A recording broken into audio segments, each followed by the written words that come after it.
Ni once again kama kawazi, wapenzi watazamaji, ndugu zangu wapendwa, karibuni zaidi katika idara za Mr. Mbega Production kwenye kuiendeleza hadithi yetu nzuri, ndoa ya makubaliano ndio lake jina.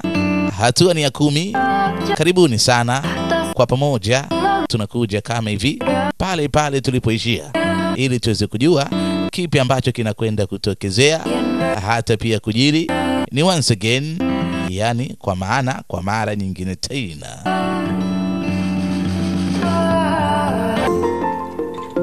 Tunakumbuka mpenzi mtazamaji, leo nyumbani kuna kasherehe, lakini Bian anatetemeka vibaya mno. Anaendaje bila ya mkewe? Tari yuko wapi? Anakuja, watu wanamwangalia. Anakuja kweli, mbona haonekani? Bian, Tari yuko wapi? Anakuja muda mrefu, anakuja sasa hivi. Anajitetea, ana mawazo kweli kweli, itakuwaje kwa wazazi? Bian anaitwa kila kona, kila mahali. B Tari yuko zake na Bandung, si ndio? Umejuaje? Nafuatilia baadhi ya semina zake, kwa hiyo nimejua. Mwanangu, umepata mke, mtunze kweli kweli. Sara vipi kwanza, anaendeleaje? Kwa nini unaniuliza? Kwani si bado mnaonana au nimefanya vibaya? Naongopa uongo kweli. Tari atakuwa anapitia magumu kweli kweli. Mwanangu, jiangalie basi. Baba, si kwa ugomvi, tulia. Asiamshe popo. Mama amekuja, baba, Kinani pia mdogo wake wa kike, wanamuulizia Tari. Anakuja. Kaka, mmegombana na wifi We, kwa nini? Mara nyingi ukiona mke na mume wanaongozana, mmoja kushoto mwingine kulia, au hawaongozani, tambua kuna ugomvi. Inawezekana yeye na wifi wamegombana. Baba anamzuia asiseme hivyo, lakini mtoto anasema huo ndio ukweli uliopo. Wanasikia asalamu alaykum. Hatimaye Tari amefika. Umeona? Tari huyu hapa, hakuna ugomvi bwana. Asiishi kwa kukalili. Hapana baba, niko sahihi ni asemayo. Samanini jamani, nimechelewa kidogo. Hatimaye amefika na akuja hivi hivi, amekuja na zawadi mkononi ili aonekane ni kama vile alipita mahali kuchukua kitu. Yani yote haya anayafanya Tari kuilinda ndoa yake, baba na mama wasigundue kama kuna ugomvi au kuna mauzauza yanayoendelea katika nyumba. Nyumba inahitaji siri kweli kweli. Usione babu na bibi wamezeka ukahisi ni mchezo. Mambo ni mazito. Anamuulizia Bandung mambo yameendaje, anasema wewe acha, sikupata ruksa ya mume, kumeharibika huko pancha na gari kufuka moshi. Hatimaye amerudi. Kebetulan Tari lagi dekat-dekat sini. Sasa ni muda mwingine tena mpenzi mtazamaji. Binti ameongozana na mama yake mkwe. Sini deh. Haya, njia hii hapa. Kamu duduk sini, mama punya sesuatu buat kamu. Anaelezwa binti akae, kuna kitu kwa ajili yake. Mama mkwe anataka kumkabidhi binti yake, bwana kamata. Iya. Binti anatetemeka kweli kweli, anahoji ni cha kwangu. Tuh sebenarnya udah lama. Alipaswa apewe hiki muda mrefu kweli kweli. Sasa leo ndo muda mwafaka. Kazi ni kwake tu kuweza kufungua na kuangalia ni surprise gani iliyokuwa ndani ya hiki kikoba au kihifadhio cha kitu. Basi binti kafunua mapambo kwa ajili ya mwanamama, mwanamke. Binti, ni vya kwangu? Ya, kweli? Ndio. Kayaknya binti anasema ni vya thamani kweli kweli. Zawadi za bei ghali? Hapana. Tena Tari hapa nimechagua dari keluarga. Vya toleo zilizopita. Ma, artinya kamu nggak sayang mama. Naomba ukubali kwa upendo. Maana yake kama ukikataa ni kama vile hujanipenda mama yako mkwe. Apokee kwa niaba ya mama yake mkwe, asikatae. Hii itafanya mama mkwe ajisikie vibaya kweli kweli. Anajua kwa ndoa hii ilikuwa ni pendekezo la wazazi, yani yeye, mama yake na Bian na mama yake na Tari. Na vile wazazi wake walipopoteza maisha, kulikuwa hakuna njia nyingine bali wao kutimiza ahadi. Kwa hiyo aja waktu itu nggak ada orang tua. Anamuomba kweli kweli aishi kwa amani yeye na Bian, ilete furaha katika nyumba. Sawa mama. Tari suka kwa hadiahnya. Kila kitu kipo sawa. Anashukuru pia. Alhamdulillah, kujumuika kifamilia. Simpennya. Familia hizi kuungana na kuwa ni koo moja tena, ni ndugu tena, ni jamaa washakuwa. Tari, Bian memperlakukan. Kwanza vipi Bian anaishi na wewe vizuri, hakunyanyasi? Mas Ben baik kok sama. Bian ni mume mwema kweli kweli, ananijali. Mke anatunza siri moyoni, anakifua, anakaba kweli kweli. Kama ni hivyo ni kweli, basi Mwenyezi Mungu awasaidie angalau mpate mtoto, kamimba kaje. Ana hamu ya kuwaona wajukuu. Kama ndoa ikiwa na furaha mara nyingi matunda huja mapema. Kwa majaliwa yake Jalali ndo mpangaji. Sio kwamba wale wote ambao hawajapata kwa labda ndoa zao zina furaha. Hapana. Kizazi ni majaliwa yake Jalali na yeye ndo mpangaji bwana. Sio juhudi za mke na mume, hapana, bali Mwenyezi Mungu mwenyewe ndio anatoa. Ni siku nyingine tena mpenzi mtazamaji. Kenapa? Binti yuko zake katika supermarket, yuko zake na Ami. Yaani leo mume wangu alipotoka, wewe acha sijaelewa. Bingung gue. Anamsimulia yanayoendelea katika nyumba yake. Yaani Bian alipotoka siku ya leo, hakutoka kama anaelekea kwenye michezo, yani si mfanya mazoezi, anapenda soka. Ni kama vile labda leo ametoka. Kwa alipovaa, sidhani kama ajenda kuonana na ule mwanamke. Maskini roho yake na muuma kweli kweli, labda kaenda kuonana na Sara. Yuko zake anashauriana na rafiki yake. Inawezekana leo mumewe labda ndio hivyo karudi kule kwa jana. Udahlah, biarin aja. Sasa usiwe hivyo bwana. Minggu ya. Dosanya dia bukan dosa lo. Mtu ishi naye anavyoishi na wewe. Ndio hivyo, asikunje sura, akapoteza tabasamu. Mtu anavyotaka na wewe taka hivyo hivyo. Akijifanya na ujua huu, wewe ujue ule. Hakika Ami, ngoja tuone kama atayaweza haya. Ngoja tuone ndoa yake itakuwaje. Kama akiolewa panapo majaliwa. Sasa alichoka kikiwaza mke, ndio hicho kinachotokezea. Sasa namuona bwana Sara akiwa na Bian. Hatari kweli kweli. Bwana, mambo ni mazito vibaya mno mpenzi mtazamaji. Twenzetu bwana, Mi, kifupi anamuita hivyo, Ami. Ndio jina lake yule binti anaitwa. Twenzetu kangangania yani kangangania mume wa mtu. Alafu twenzetu.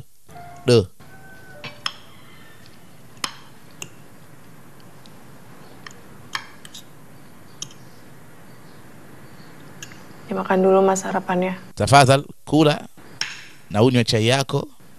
Kuna kitu kama anahitaji kusema Bian. Unajua jana amekorofisha, amekera. Ile haikuwa nzuri. Alimwambia asionane naye Sara mbele za watu. Sasa imekuwaje kwenye kadamnasi kwenye supermarket? Na yeye ni mume wa mtu. Unajua jana ni saa 1 kamili. Unachelewa kazini. Jakarta macet. Kwa hiyo inabidi aende kazini. Watu wa Jakarta wako busy na kazi, kila mmoja ni muda kupiga kazi asubuhi na mapema kumepambazuka. Watu wako busy na majukumu. Anywe chai amalize, akimbilie kwenye majukumu. Jamaa anakosa nafasi ya kujitetea. Ngoja tuone mpenzi mfuatiliaji itakuwaje kwaje. Assalamu alaikum. Wa alaikumussalam. Wanaagana.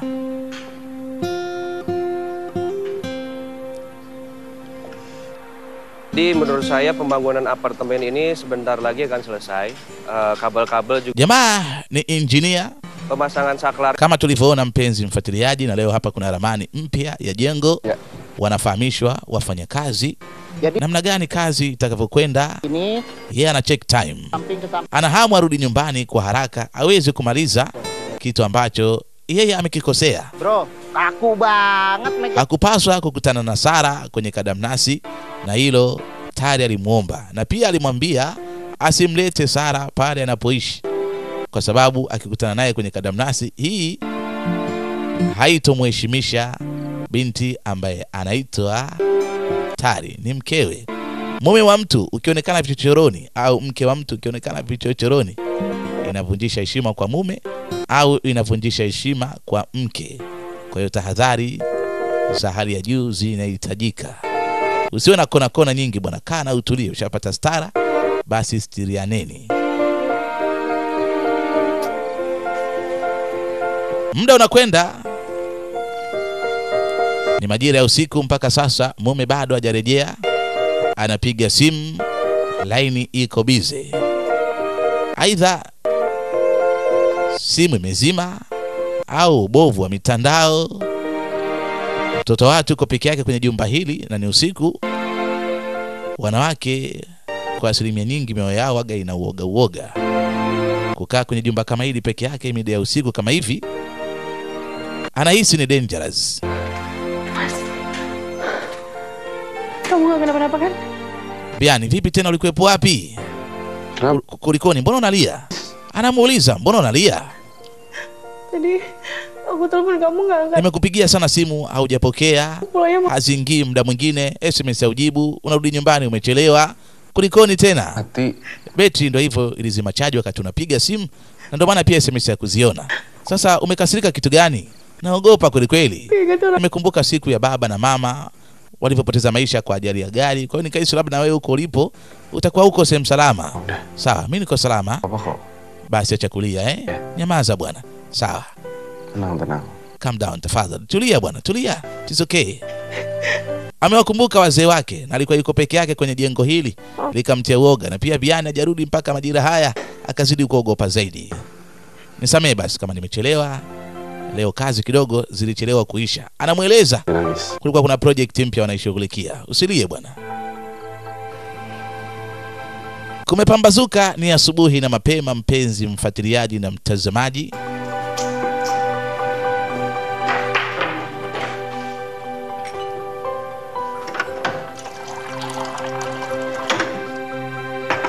Sarapan Mas. Haya, kifungua kinywa cha hapa tayari. Jamaa kashangaa. Ameona nini? Si alimweleza akiwa nyumbani asijifunge ile hijabu yake, leo kaitoa. Wow, umeamua kuonesha nywele zako leo? Jelek ya? Kwani vipi, zimekaa vibaya, ni mbaya au?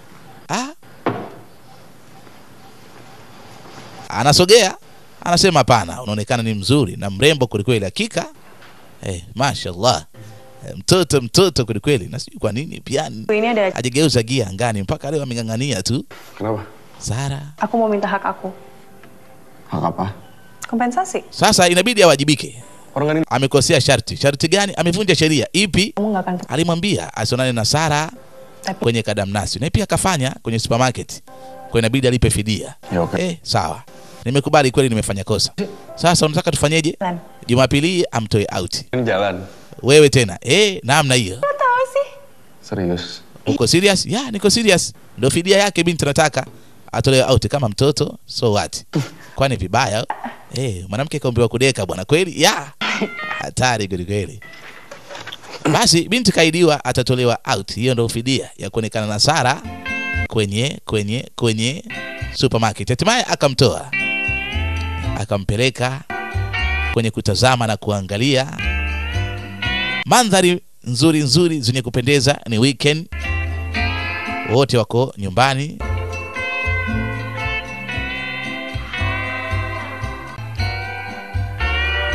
Binti anaendelea kushangaa, mpenzi mtazamaji na mfuatiliaji wa Ndoa ya Makubaliano. Kwake ni raha kweli, na hii ndio fidia yeye aliyotaka alipwe na Bian kwa kosa alilolifanya, kumuona yeye kwenye hadhara ya watu, tena supermarket akiwa na Sara.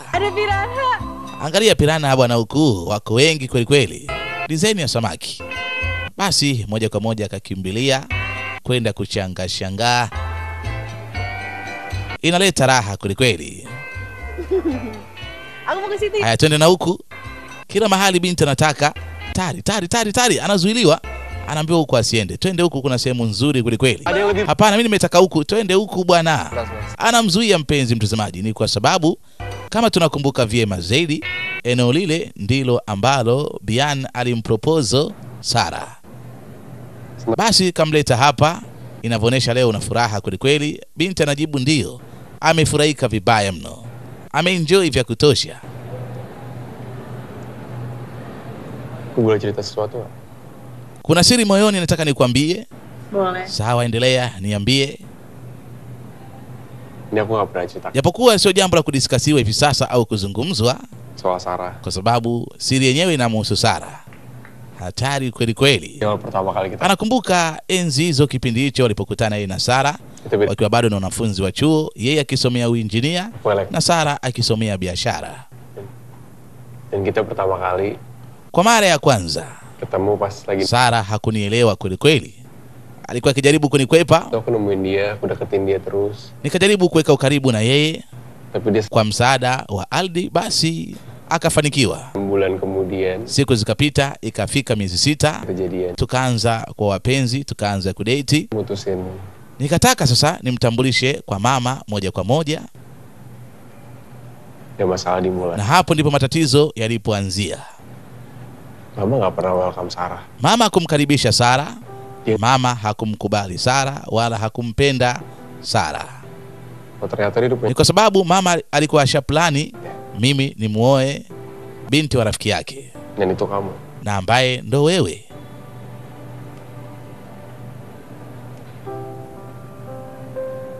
Saat mama kena kanker, Na mama sasa, kwa bahati mbaya zaidi, ugonjwa wa kansa ukaja juu.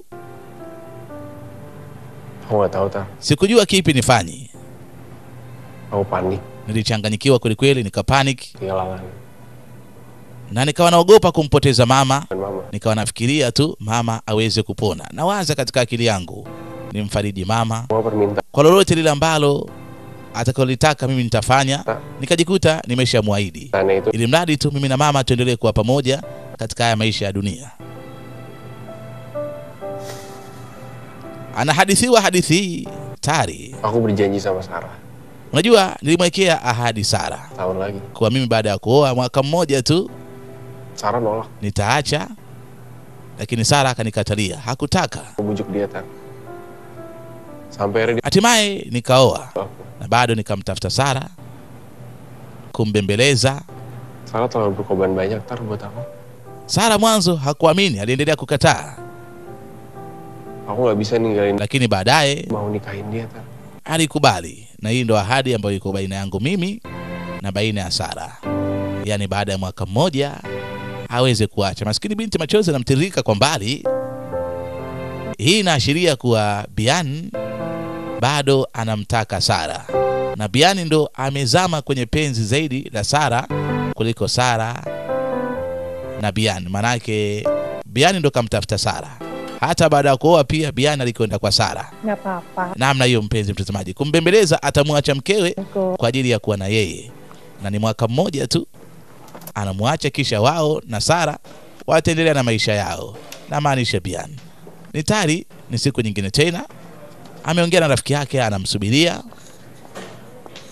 Akiwa hapa kwenye kusubiria rafiki yake aje, Tari. kuna ujio na anaitwa Tari, hakuwa mwingine bali ni Sarah. Oho, imekaje hii? Bentar. Naomba tuzungumze kidogo. Nggak ada yang perlu dibicarakan. Sina cha kuzungumza mimi na wewe, namsubiria rafiki yangu. Cha muhimu, subiria kidogo tu, dakika moja. Bwana mpenzi mtazamaji, hivi unahisi ni kitu gani amekuja kuzungumza Sarah kumwambia Tari? Tari akiwa anamsubiria rafiki yake bwana. Supaya dia Sijui Sarah kajuaje kuwa hapa Tari yupo.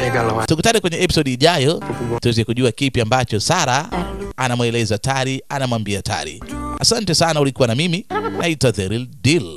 agar hati kamu terbuka.